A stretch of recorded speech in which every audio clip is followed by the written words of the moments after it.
and take the updated ones for me. But just take the thing down, put it out. There you go. Thank you, Rabbi. You're welcome. Happy to learn, happy. Thanks a lot. And okay, in any event, Right. no food, right? Okay, this week's Torah portion, Parsha Vayigash, chapter 44, verse 12, through chapter 47, verse 27. In your handy art scroll, it's page 250, 106 verses in the Torah portion. No commandments, no mitzvahs in it. So what happened at the end of last week's portion was that Binyamin, the youngest son, Joseph's men found the silver goblet that was Joseph's in his sack as they were leaving Egypt. And they were all taken back, and there was a whole question, what's going to be?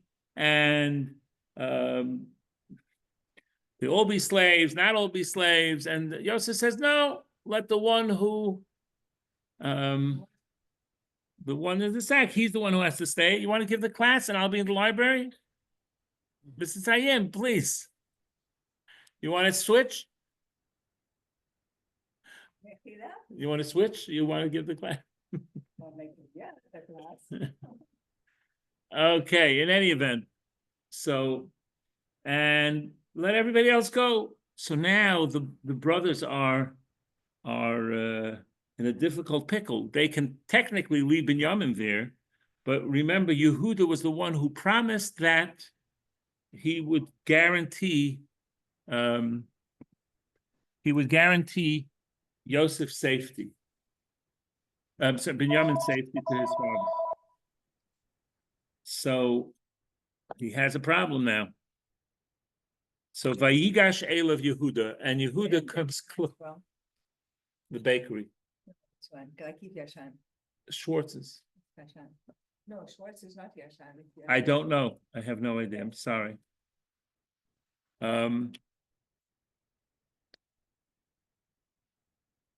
So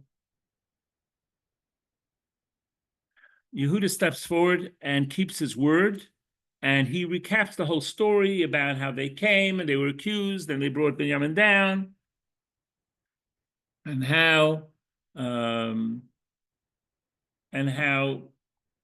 Yaakov is so connected to Binyamin, as we mentioned, because Binyamin was the last son that he had from Rachel, and his youngest son. And what Yehuda really said was he's willing to give up this world and the world to come. What is the world to come?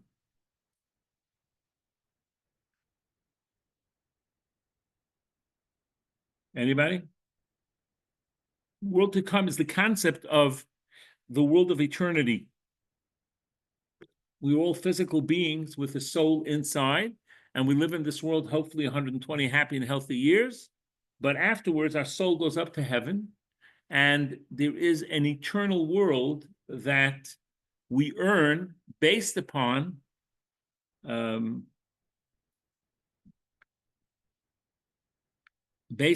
our the things that we've done and accomplished in this world. So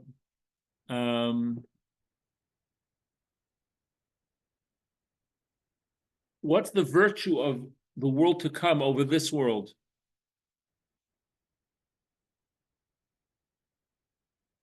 The virtue of the world to come over this world is very temporary. The world to come is eternal. And therefore, when we make an investment in the world to come, we're making an investment into eternity. You know, and this, by the way, is a very important concept.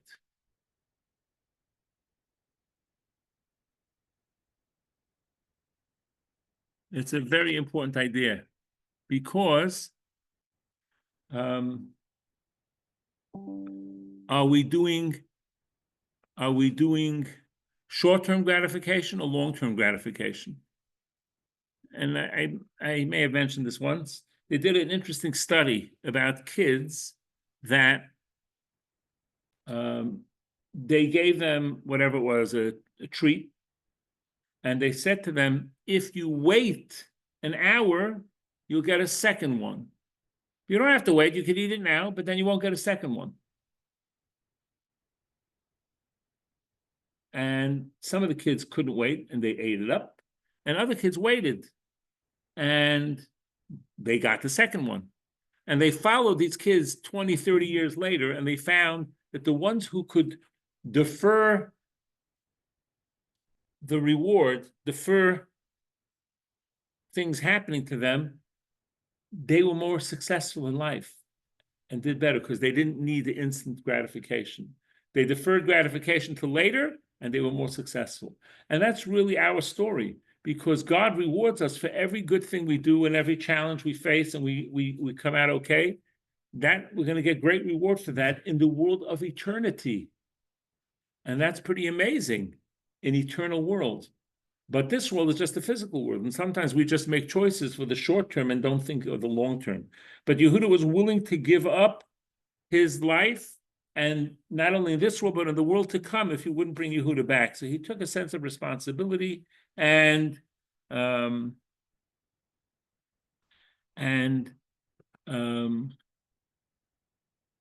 do want to mention that Yosef was very sensitive to the discussion that was going on in front of him. Yosef wanted to talk to them, but he wanted to spare them embarrassment. So if he's going to say, I am Yosef, the guy you guys sold down the river, that would be pretty embarrassing. So he asked everybody to go out so that he'd be alone with them privately. He also took a risk that they wouldn't hurt him, but not to embarrass his brothers. He was very careful not to reveal himself to the brothers until after everybody left the room.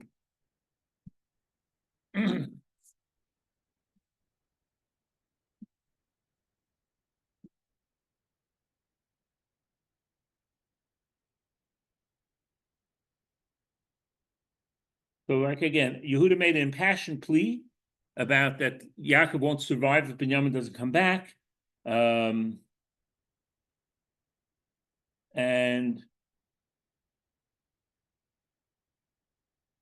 Yosef couldn't hold himself back anymore, but he asked everybody to leave, and no one remained. And then he cried, and he cried out, and everybody heard him crying. And Yosef then said, I am Yosef, is my father still alive? And what was the tribe's response? Yeah. Total shock. They couldn't believe it. The brothers were shocked. This is Yosef? And there's a powerful lesson here. The Gemara in Chagiga says that Rabbi Eliezer cried when he read this verse. If by a man-made chastising, they couldn't speak, when God chastises us, how are we going to react? When will God chastise us?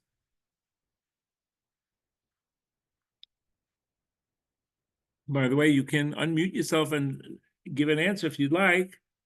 When will God chastise us? After 120 years, we go before the heavenly court, and we look at all the good stuff we've done, and maybe the not such good stuff that we've done. So Reb Eliezer cried, and he said, look how shocked and speechless the brothers were when Yosef revealed himself. How much more so what will happen if after 120 years, when God chastises us, and we're going to have nothing to say. All our defenses will be lost. And there's a very sweet story about, one of my favorite stories, about a man who's walking down the street carrying a heavy suitcase, and it's before Shabbat. And a rich man is driving by, and he tells him, fellow Jew, Rabbi Yid, do you need a place for Shabbos? And the man says, actually, I do. He says, please join me in my home. Oh, I'd love that. Very nice. And he takes his suitcase and brings him into the wagon, and they go, and he has a beautiful home, and he has a beautiful Shabbos with this man. And then the guest says, can I ask you a personal question? He says, sure, go ahead. He says, you have this nice break front where you have silver and a candelabra and this and that, a menorah. I notice a broken glass in there. Doesn't seem to be appropriate to be there. And he says, well, I'll tell you a story. I was raised religious and started my business, and I became quite successful. And I became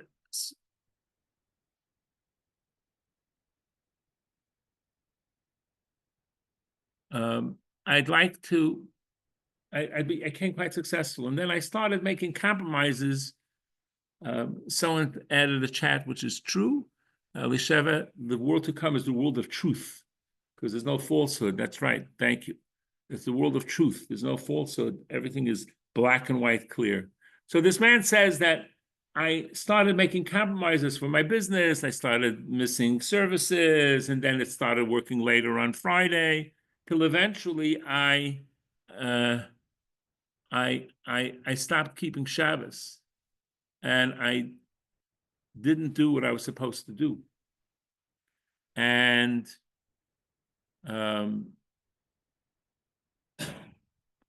one day I'm walking down the street, and I see a boy is crying with a broken bottle of oil next to his feet. And I say, what's wrong? And he says, well, my father sent me to buy oil for Hanukkah. And he said, come straight home. And I didn't come straight home. I stopped to play with my friends. We're playing ball. And by mistake, the ball hit the bottle, and the bottle is broken, and I don't have oil, and I'm going to get into big trouble because I don't have any more money to buy more oil. What am I going to tell my father? I'm going to get home. What am I going to tell my father? And what ended up happening is this wealthy man said, here, go buy more oil and go straight home. But the words that the little boy said were ringing in his ear. He says, what am I going to tell my father? What am I going to tell my father? And he said, what am I going to tell my father in heaven about the slippery slope of mistakes that I've made for my life? And he said, that's it. We're starting to keep Shabbos. We're going to do everything we have to do. We're going to light the menorah. We're going to do everything that we're supposed to be doing. So the broken glass is a reminder to me of what am I going to tell my father in heaven after 120? And that's why I keep it in my break front. Very beautiful story. So that's the idea of why Rabbi Eliezer was crying when he read this verse, when Yosef said, I am Yosef. And look what happened.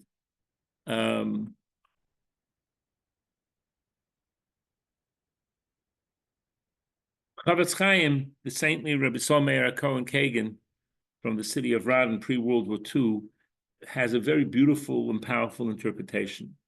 He says, the tribes had many questions when this whole story was unfolding. They had a question, this guy, Tzafnas Paneach, what is he doing to us? What's going on with him? And they had questions about Yosef, their brother, dreams, and what ended up happening to him, and Yosef's behavior in general, what was going on? Why was he having these dreams and telling us? And Yaakov mourning and not giving up, and this in Egypt, what's going on? And what happened? Yosef said 2 words, and all the questions were answered. Ani Yosef, I am Yosef. And then he asked, how old Avichai is my father still alive? He just said the words Ani Yosef, and guess what? All of the questions were answered. Because Tzafnas Paneach is really Yosef.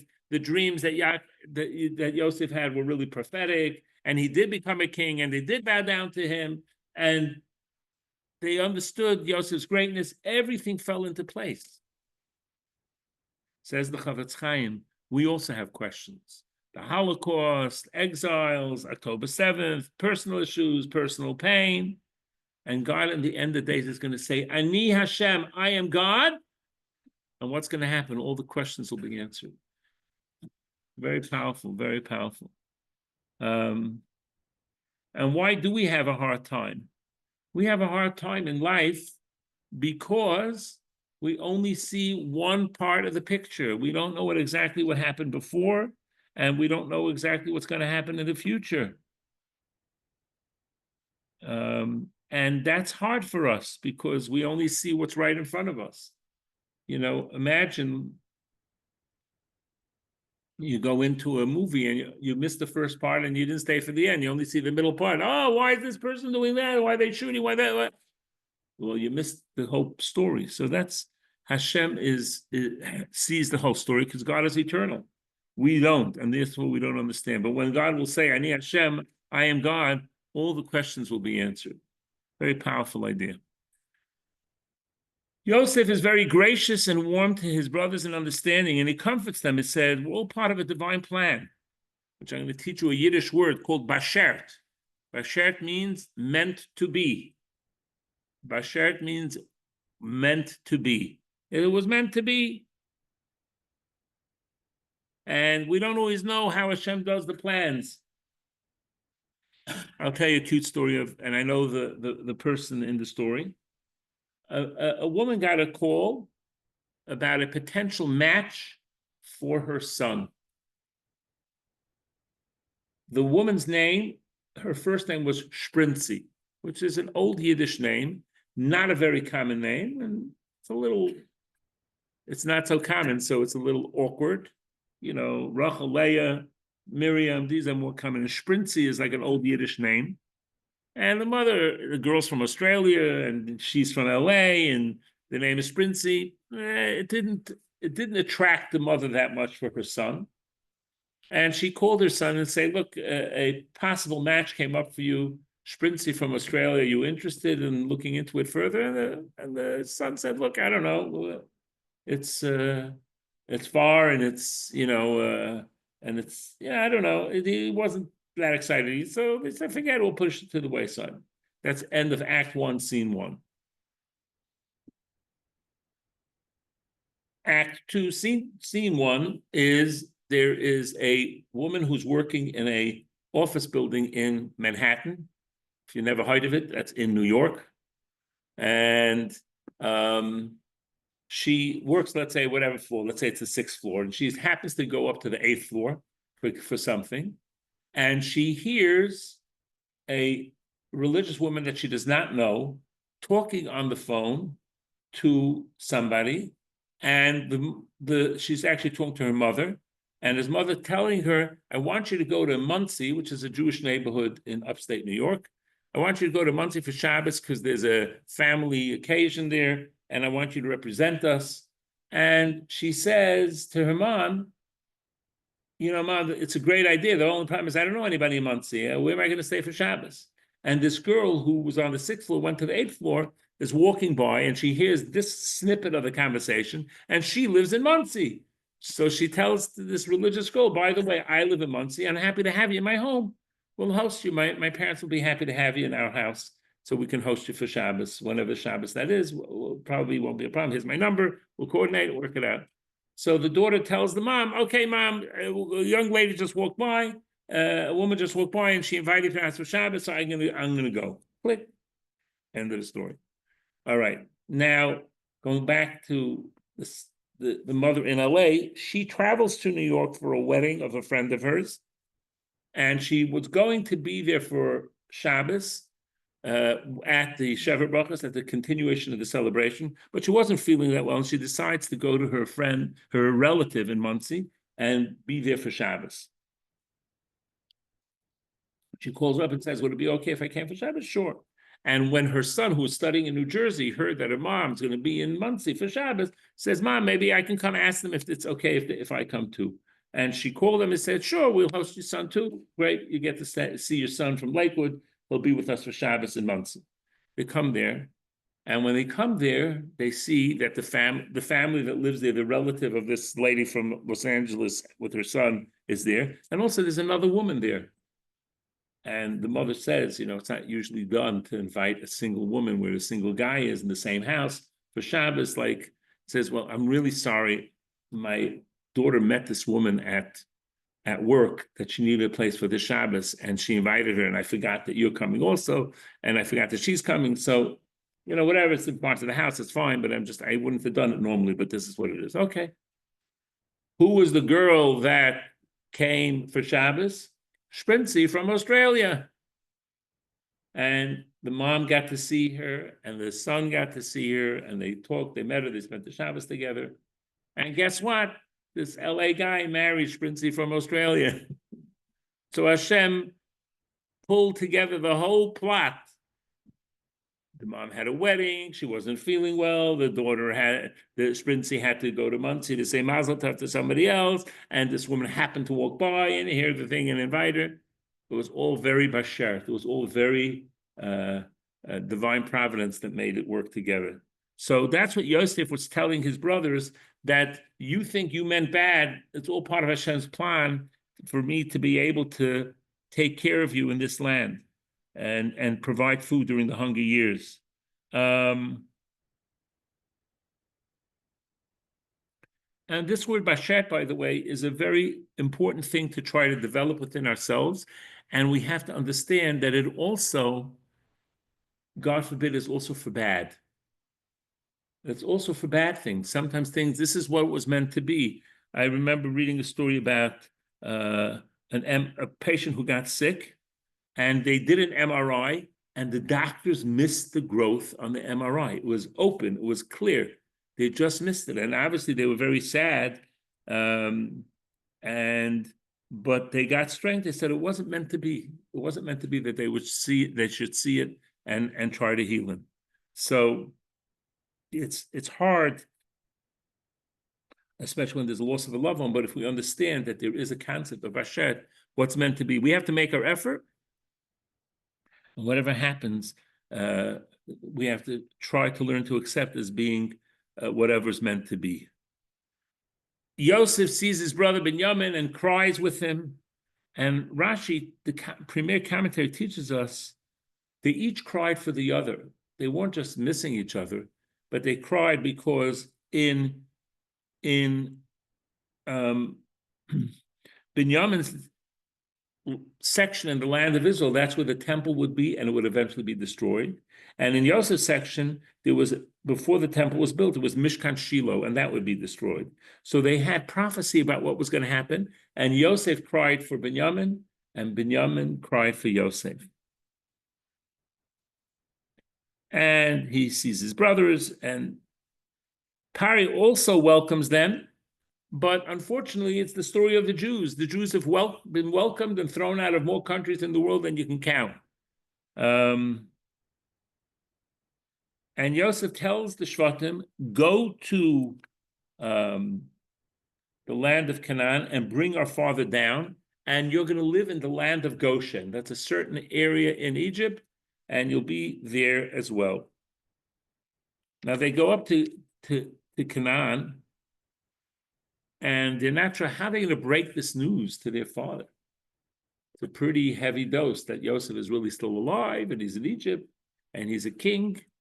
So they take Serach, the daughter of Usher, and she plays, I think it was a harp, and she sings, "Oh, Yosef Chai, v'chihu Moshe b'Eretz Mitzrayim." Yosef is still alive, and he's like a king in Egypt. And it's a nice sing song, and Yaakov hears this and is very comforted with this song, and he blesses her to have longevity. And the Shvatim come in and say, it's true. What she sang was not just a little song that she made. That's really what happened. Yosef is in Mitzrayim, and he is viceroy. And Yaakov doesn't believe them. Why doesn't he believe them? Because our sages tell us when there's a liar who lies, then even when he's saying the truth, he's not believed. So the Shvatim lied to him about what happened. They brought the cloak to him that he's ripped up by a wild animal, and they felt he wasn't being and he sees that they weren't being truthful. So now he doesn't know. So what happens? Yosef told the Shvatim, tell our father the last thing of Torah that we learned together. And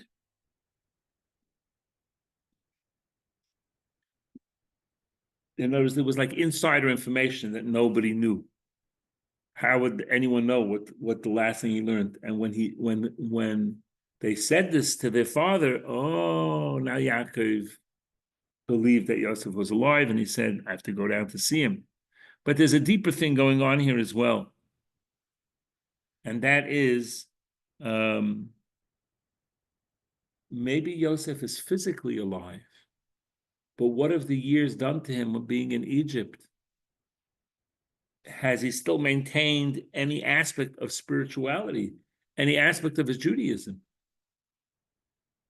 And when Yosef said, this is the last thing I learned from you, Yaakov felt comforted because he understood, oh, he's still connected to Judaism. He's still connected to the Torah. He's keeping the Torah mitzvahs, even though he's in Egypt. That's special. And I'll share a story with you that I know from a woman who lives in Los Angeles, that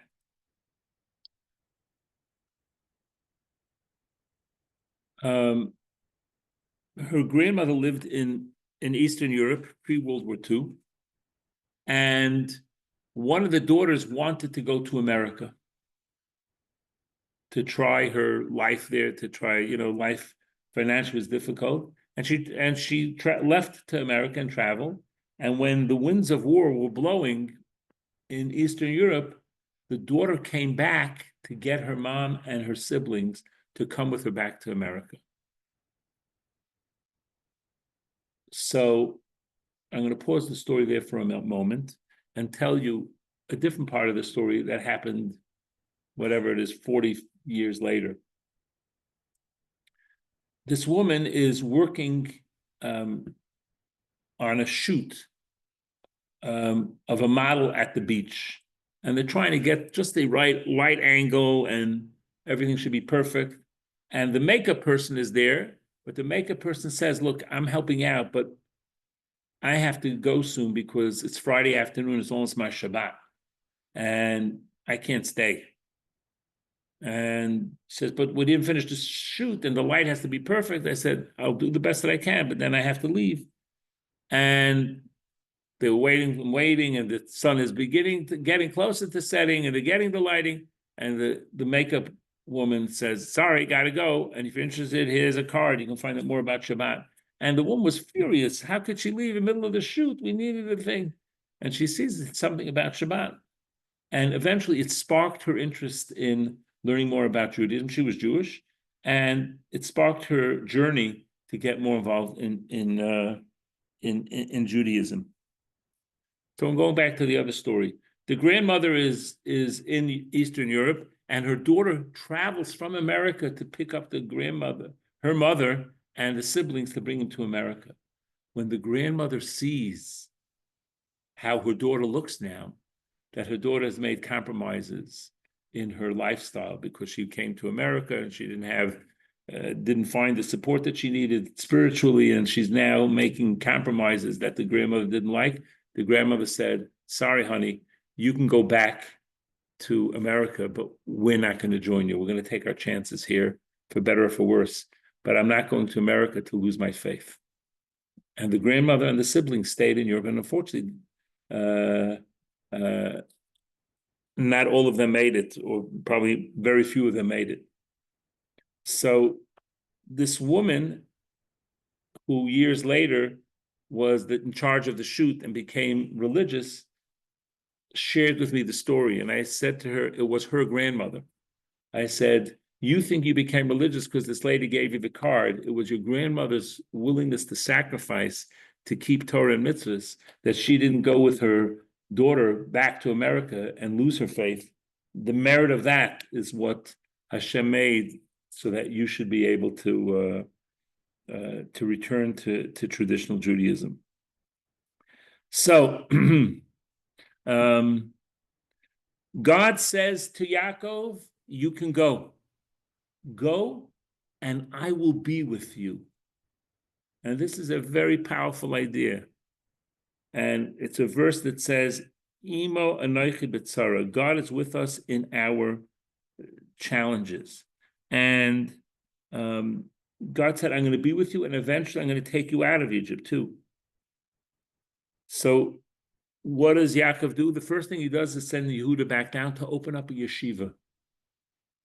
A yeshiva is a place of learning. Says that's what's critical. We got to have a place to learn. Believe it or not, it's not a kosher pizza store. It's not a kosher sushi store. It's a place of learning. That's what's essential. And he sent Yehuda down to open up a yeshiva. That's for the future of the Jewish people. And what ended up happening is that 70 descendants of Yaakov came down to Mitzrayim. And again, like I said, Yehuda was there first. And